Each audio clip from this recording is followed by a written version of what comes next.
In today's show, we're looking ahead to Saturday in the NBA where there are 3 games on. God may have mercy on our souls. Thanks, Josh. It's Michael Bolton here, and it's time for another episode of the Locked On Fantasy Basketball Podcast. Let's get to it. Let's get to it, indeed. You are Locked On Fantasy Basketball, your daily fantasy basketball podcast, part of the Locked On Podcast Network.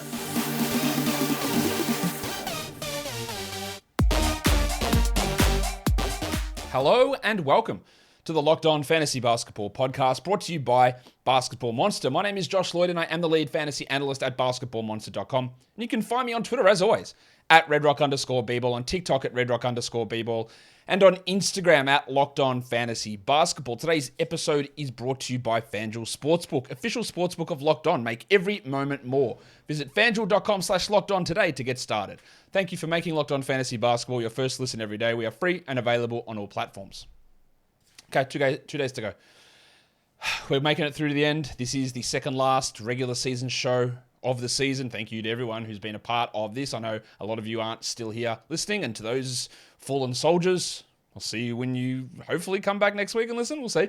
We've got plenty of shows still happening after this week, but this is the second last regular season show. We're on Saturday. There are 3 days on. It is going to be a disaster. Again, I cannot stress to you enough that you should not be playing fantasy at this point of the season. It is as imperative as anything when setting up a league.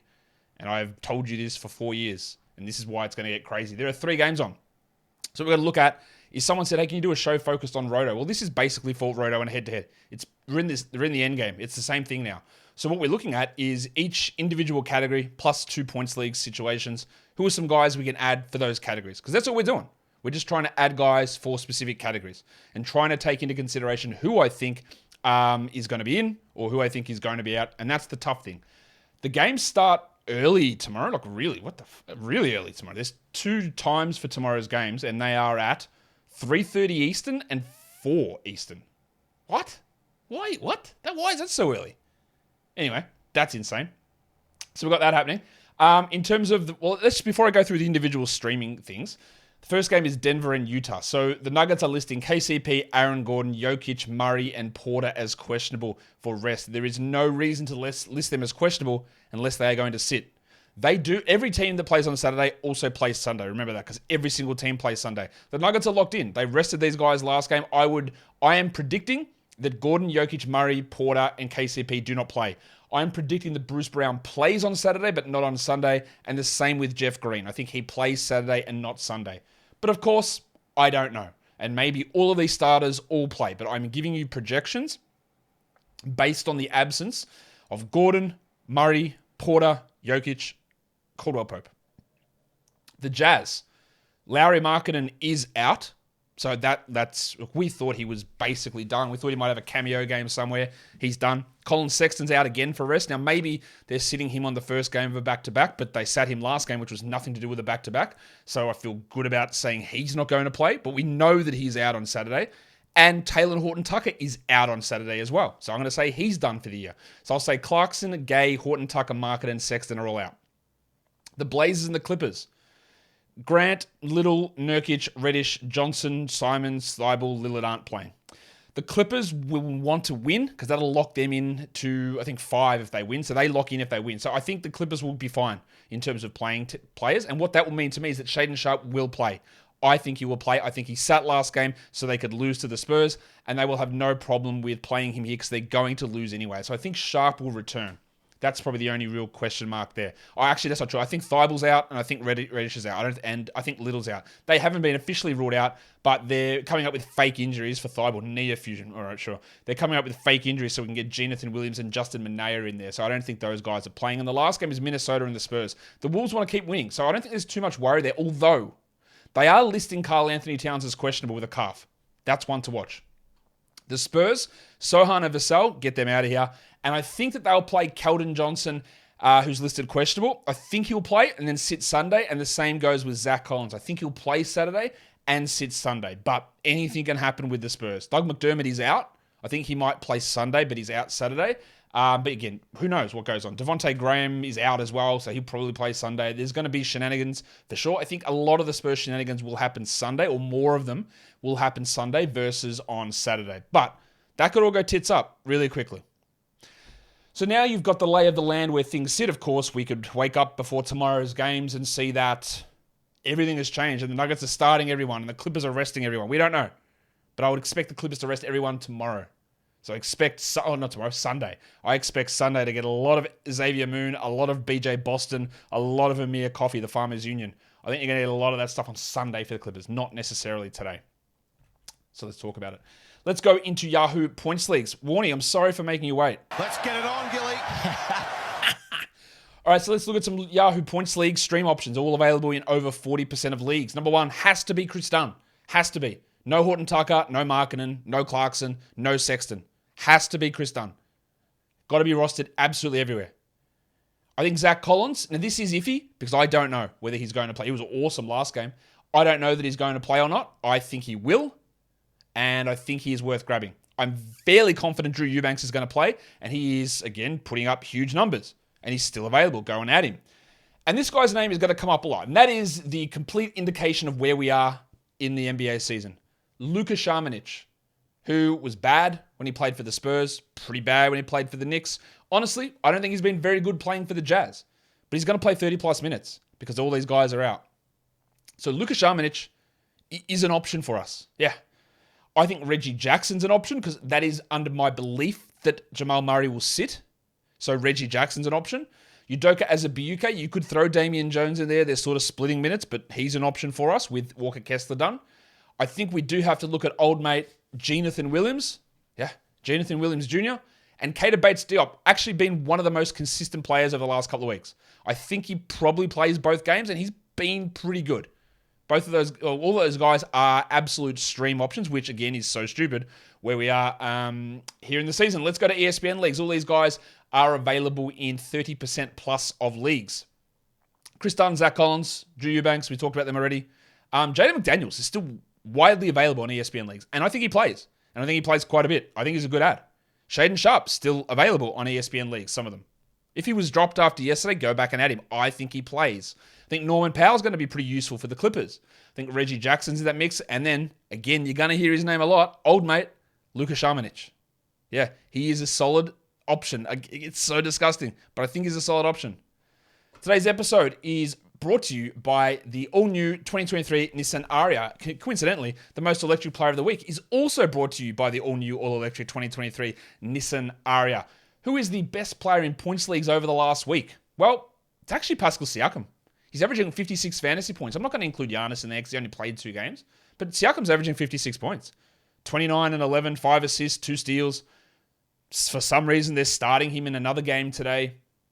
He had a bit of a dip about 3 weeks ago, but now at the moment, we're getting this power that he provides playing center or power forward. The elegance of his game and the elegance of the numbers that he puts up for your fantasy team are all there. Exactly like the 2023 Nissan Ariya. The 2023 Nissan Ariya packs pin-to-your-seat power and premium intelligence all in one EV. The all-new, all-electric 2023 Nissan Ariya, the EV for people who love to drive. Shop now at nissanusa.com. Okay, let's go into points leagues. Category league streaming. Head-to-head, roto, whatever it is. We're streaming in for the points category. Good luck. We're going to go Norman Powell. He was really good last game. I think he's going to have a pretty sizable role again, and I think that if you can't rely on Norman Powell to score, then you don't rely upon him for anything else. Chris Dunn is going to get plenty of opportunities. We don't get this often, but there are lots of 20-point upside players for Saturday. Powell, easily. Dunn, 30-point upside. Reggie Jackson, easy 20-point upside. Eric Gordon, maybe not 20, but probably 15 to 16. O'Shea Abaji, yeah, easily 25-point upside with everyone out. Now, he might not get there at all because he's not very good, but he could. Malachi Branham, he might shoot 8% or he might shoot 70%. He's very inconsistent. He shot 8% last game, so let's hope we get a turnaround from him. Kevin Knox, they've been sort of holding him back a little bit because somehow he's too good. I don't know how that's happening, but Kevin Knox can score a bit. And then, old mate again, Luka Samanic, who's on this list. And this is a name that he's just available everywhere. I wouldn't say that he's unbelievably premium and he's going to kill it. He had 8 points last game. Not great, but there is opportunity. An opportunity means a lot when there's only 6 teams playing, only 3 games on. 3-pointers. I am going to go with old mate Ochai Agbaji because, again, if he doesn't do that, what else are you doing? Reggie Jackson, Norman Powell, Eric Gordon, some very obvious 3-point streamers here. I think Nico Batum. I think Batum probably sits Sunday, plays Saturday, but that could be wrong, so don't rely upon that 100% exclusively. I think Simone Fontecchio, who's been pretty poor with his shooting this season, I think he is worth a look. Kevin Knox, yeah. Look, if they actually, this is, I hold on to everything. This is me saying something legitimately, not taking the piss. If they actually let Kevin Knox play 34 minutes a night here, he might have a 25 and 10 game with 4 threes, 5 assists, and 2 steals. He's not a very good NBA player. He was a complete bust as a pick, and that was an obvious one that I saw coming. Don't get him all right. Got that one right.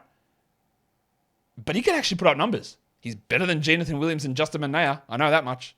So let's see what they do with him. And then the other one is Branham, who, yeah, can hit 3 or 4 threes, but might also hit 0 because his shooting can be relatively inconsistent. Rebounds. I'm going to go with DeAndre Jordan. He looked pretty good against the Suns, but this is, of course, highly dependent on whether Jokic plays. I don't think he will. I don't think there's any need for him to play. The bloke's dealing with a calf injury. You don't need to play him for a game that doesn't matter. Let's get DeAndre Jordan out there. Udoka Azubuike, a little bit of risk in streaming him in as well. Not that Kessler's coming back, but they might go with Jones. But I think Udoka is going to start. Drew Eubanks, probably the safest one there. And look at that again, old mate Luka Samanic. I think the cockroach Mason Plumlee, he doesn't have the upside of a Eubanks or an Azubuike or even a Jordan, because I think he's going to stick at 20 minutes. Although, I think Zubats sits on Sunday and Plumlee plays 30. I think, unless they fully sit him and start like Diabate or something at center. I think Mason could be an interesting guy. Sandro Mamakilishvili, that number could really rise if Collins sits. He's not on the injury report, so I think he's all right. Jonathan Williams, he's not a scorer, but he can be a rebounder and can get some defensive stats, but he's in here for rebounds. And Peyton Watson, again, my assumption the Nuggets sit their starting 5. Peyton Watson was bad in shooting last game, but 5 or 6 rebounds shouldn't be too much of a challenge for Peyton to get. For assists, Chris Dunn, again, probably absolutely the best ad that you can find, I think, that's out there. Reggie Jackson and Ish Smith in Denver, the assumption that Jokic and Murray are out, and the other starters. Skylar Mays, who's now available on Yahoo, still has to clear waivers. Does he clear waivers in time for Saturday's game? I don't even know, because that's how ridiculous it is that he wasn't. I don't know why he wouldn't be in the system. He literally played like last season. He was a rookie last season. So why did he get absolutely asked out of the roster database after 1 year? Anyway, Skylar Mays, LSU legend, is worth a look. He was a guy that I had a little bit of faith in as a second-round draft prospect, but hey, he's looking all right here. Eric Gordon, no, not a bad assist guy. It does get pretty rough after this, though. We've got Terrence Mann, Jonathan Williams. The other one to watch is old mate Blake Wesley, who has been horribly inefficient, but he can easily get 6 assists in 20 minutes. He's done that a couple of times. And when we're looking for assists, which again, it's if you're not getting Chris Dunn here, maybe a little bit of Skylar Mays. If you're not getting those guys, it's really hard to influence assists. And Blake can get a couple of them. He can. Steals. These ones are always easier to get off the wire. We know this. Chris Dunn, awesome. Christian Brown, again, it is the assumption that he starts and plays 30 minutes. 3 steals could come. I love my big fella, Big Shaq. Big Shaq. Yeah, this is a 5 steal upside player. I love what he can do fantasy-wise. And then we get a little bit iffy. Reggie Jackson, maybe. Bob Covington, does he even play? I don't know. Because last game they sort of took him out of the rotation. But if they do sit guys or manipulate things, he could play and be interesting. Jonathan Williams is a 3 steal upside player. Luka Samanic is a 2 steal guy. And Nico Batum's probably... Oh, Nico can have a 5 steal game. He probably won't. But like he's got that upside to bring in steals. But there are quite a few steals guys, especially Dunn and Shaq Harris. I think both those guys Bulls legends to get some steal numbers up there. Today's episode is also brought to you by FanDuel. The NBA playoffs are mercifully almost here. Can't wait. It's going to be so good. Now is the perfect time to download FanDuel, America's #1 sportsbook, because new customers get a no-sweat first bet up to $1,000. That's bonus bets back if your first bet doesn't win. Just download the FanDuel Sportsbook app. It's safe, it's secure, and it's super easy to use. And then you can bet on everything from the money line, point scorers, three-pointers drained, game totals, whatever. It is all there. There's going to be some crazy odds, I'm guessing, for the games tomorrow. But actually, we don't even have those up yet. We're looking at some of the late games on Friday. The Suns are 12.5-point underdogs against the Lakers because they're sitting everybody. Yeah, that's where we're at. The Warriors are 9.5-point favorites against the Kings on the road because the Kings are like, nah, we're not going to play anybody. It was very risky to bet stuff at this point of the year. Playoffs is when it's really going to get exciting, though. FanDuel also lets you combine your bets for a chance at a bigger payout with a same-game parlay. So don't miss the chance to get your no-sweat first bet up to $1,000 in bonus bets when you go to FanDuel.com/lockedon. That's FanDuel.com/lockedon to learn more. Make every moment more with FanDuel, an official sports betting partner of the NBA. And don't forget to gamble responsibly. Let's stream in some blocks now. I think Drew Eubanks has got to be the number one on this list. He had 5 yesterday. He's a great option. Udoka Azubuike, DeAndre Jordan. Azubuike is a little bit more solid because we know that he's going to start, or we're fairly confident he's going to start. Jordan maybe plays 0 minutes, but probably starts with Jokic likely out. Damian Jones, like Azubuike, we don't know the minutes. How about the Zebra, though? Johnny Butler. He was doing everything last game. Assists, steals, blocks, threes. He's a very interesting player. He's skinny as shit. But if they do, as I expect, rule out Reddish and Thibault and Little, Butler's not a bad stream. Bob Covington, if he plays, maybe. Luka Samanic is a block guy. And then old mate Don Barlow. If Zach Collins is out, Barlow might push to 30 minutes and be very interesting there. For field goal percentage, a lot of the similar names that we've seen before. DeAndre Jordan, Drew Eubanks, Azubuike, Mason Plumlee, the Cockroach, Damian Jones. Trenton Watford, although they seem to be keeping him in like the 20-minute range, which limits his impact. Zeke Naji, maybe. And Terrence Mann as a guard-eligible player, although I still think they'll keep him to like 20 minutes, which does limit some of his upside. And then lastly, we look at free throw percentage. Norman Powell, Reggie Jackson, Skylar Mays. Vlatko Chanchar is a very good free throw shooter, so he could be a 90%, 100% guy if he gets minutes, if all those starters are out. Eric Gordon, Torian Prince, Bones Highland, and Keita Bates Diop. Good luck. Good luck to everybody still playing fantasy. Good luck in your roto leagues. Good luck in your points leagues. Good luck in your head-to-head category leagues. Good luck streaming, because tomorrow is going to be wild, and I'm going to do a show like showing you who I think is going to be valuable, but there's going to be stuff that changes basically every 30 minutes or every hour leading up into Sunday's 15 games, and you're going to have a full lineup of players, and half of them aren't going to be available. That is just what the reality is likely to be, seeing how things are, and basically every seed is locked up, so be aware of that. Follow this podcast on Apple Podcasts, Google Podcasts, Stitcher, Spotify, and on the Odyssey app. And if you are here on YouTube, thumb it up and leave your comments down below. Guys, we are done here. Thank you so much for listening, everyone. See ya.